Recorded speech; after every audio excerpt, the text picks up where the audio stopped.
Hello po sa inyong lahat mga ka-crypto. Ako po si Pinoy Crypto Trader at sa video na ito ay atin pong pag-uusapan ang aking technical analysis dito po kay Shiba Inu ngayon pong August 21 taong 2024. Pero quick update lamang po tayo rito kaya diretso na po tayo sa pagte-technical analysis sa kanyang daily chart time frame na ito. At ayan po ulit. Dito sa kanyang daily chart time frame ay nakikita po natin ang isang triangle pattern dito. At yung inaabangan po natin dito ay yung kanyang breakout dito sa upper portion nito. At yan po ay naganap kahapon. Nakaranas po tayo ng breakout sa upper portion nitong si Shiba Inu.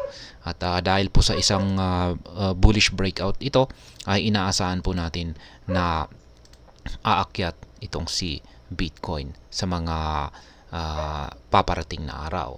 Pero meron po tayong malaking isang pero rito. Base sa aking analysis ay magagawa lamang po ni Shiba Inu na makaranas po ng isang bullish surge kung magagawa po niyang lampasan yung ating major resistance line dito sa 40 digits 1484. Yan, kailangan po talaga na mabasag niya ito. Pero kung bigo po siyang basagin ito, ay syempre hanggang dito na lamang po siya. Ayan, aangat siya rito. Posibleng aangat po siya para subukan niyang basagin ito. Pero pag bigo po siyang mabasag ito, ay mauuwi po ito sa kanyang pagkukonsolidate. Yan, magsa-sideways po siya dito sa ilalim ng 40 digits 1484. Yan, isang major resistance line natin. Yan, kailangan po talaga niya na magkaroon ng bullish momentum. Dapat yung mga signal natin dito ay magbago na at kung saan ay nagbibigay po sila ng signals na bullish ang kalagayan ni Shiba Inu. Kaso ang problema natin dito ay bearish po yung ipinapakitang signal ng ating dalawang indicators dito. Yan yung ating Haswell indicator. Ito po yan, yung kulay red na yan na mahaba na po yung kanyang katawan.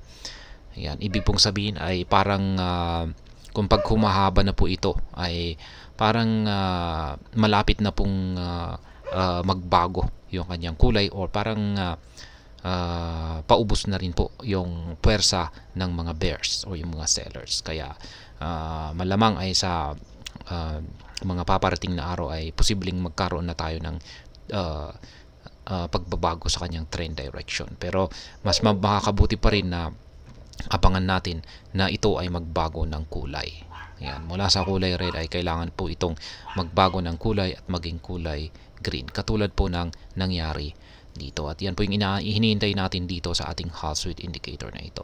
Pero sa kasalukuyan ay dahil po sa red yung kanyang pangangatawan na ito ay nagsasabi pa rin po ito na bearish ang kalagayan nitong si Shiba Inu. Sa mga hindi po nakakaalam, kung pag sinabi po nating bearish ay yung mga sellers po ang may control sa market ni SHIB, kung saan ay sila po ay nagdudulot ng selling pressure, kung saan ay pinipigilan po nila ang pag-angat ng presyo ni SHIB.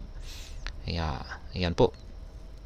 Kaya maski nagkaranas tayo ng breakout dito ay hindi pa rin po sang-ayon ang ating Haswell indicator na ito ay makakaranas ng isang matinding pag-angat sa presyo.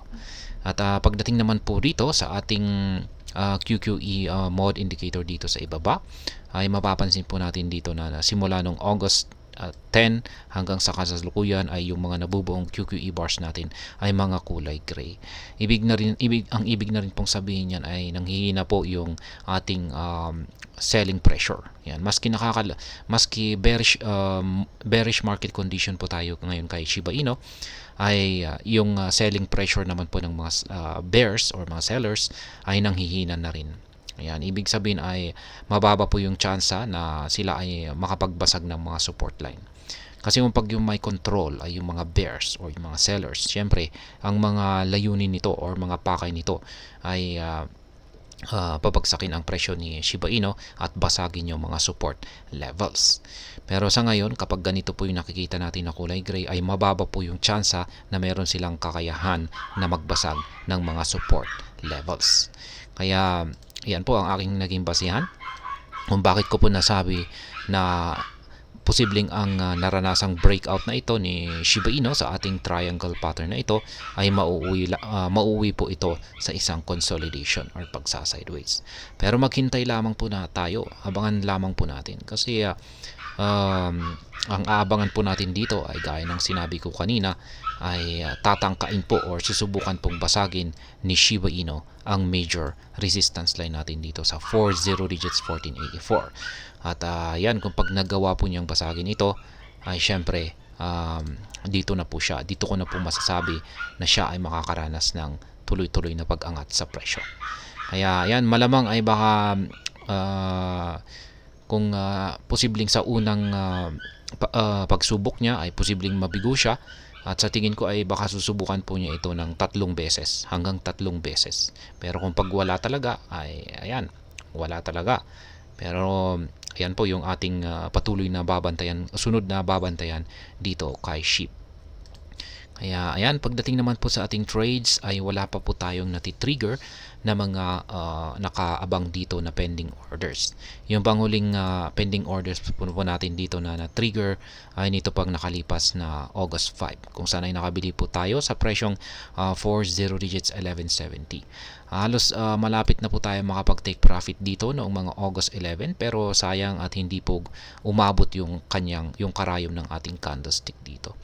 Kaya nananatiling ganyan pa rin po yung ating mga live spot trading positions dito po kay Shiba Inu. Ayan, urong lamang natin yan, yung kanyang price level sa pinakaitaas. Kaya ayan po yung mga gustong gayahin yung aking simpleng paraan sa pagtitrade dito kay Shiba Inu ay ayan po yung aking mga live spot trading positions dito kay Shiba Inu. Nakatapat naman po ang mga yan sa mga price levels natin dito kung saan po nakaset ang mga ito. Yan, sa mga hindi pa nakakaalam, ang mga kulay yellow na arrow signs dito ay kung saan nakaset ang aking mga sell pending orders or take profit. At ang mga ito ay nakaset sa mga presyo ng mga resistance levels na katapat ng mga ito. Ganon din ang kulay blue na arrow signs dito sa ibaba kung saan ay nakaset naman ang mga ito sa presyo ng mga support levels na katapat ng mga ito. At sa mga bago lamang po dito ay check na lamang po ninyo ang description ng video na ito para malaman kung anong platform at mga indicators ang ginagamit ko dito. At hanggang dito na lamang po tayo sa video na ito mga ka-crypto. Marami pong salamat sa panunood. Ingat po tayo lagi at God bless po sa ating lahat.